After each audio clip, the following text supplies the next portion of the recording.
పులులు అంతరించిపోతున్నాయని, సంస్కృతి అంతరించిపోతుందని చింతించే మనం అతి విలువైన అరుదైన ఒక తరాన్ని కొన్ని సంవత్సరాలలో పూర్తిగా కోల్పోబోతున్నాం.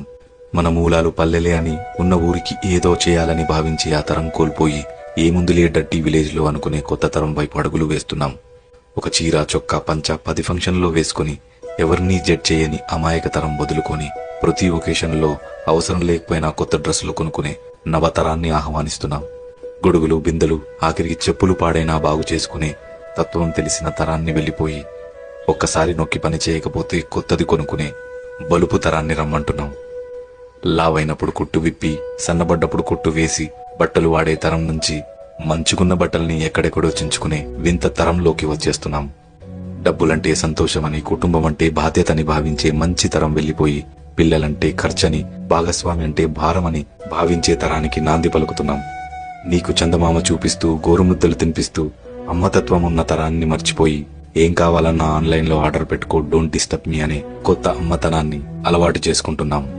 అమ్మ వారిలా కనిపించిన అమ్మ వాడిపోతున్న కొమ్మ ఆకులా కనిపిస్తున్నా గుర్తించలేకపోతున్నాం. నలుదిక్కులు శాసించిన నాన్న ఒక మూల కూర్చొని దిక్కులు చూస్తున్నాడని గ్రహించలేకపోతున్నాం. వీరు అందించిన విలువలు, వీరు పంచిన ప్రేమలు మరో తరానికి అందిద్దాం.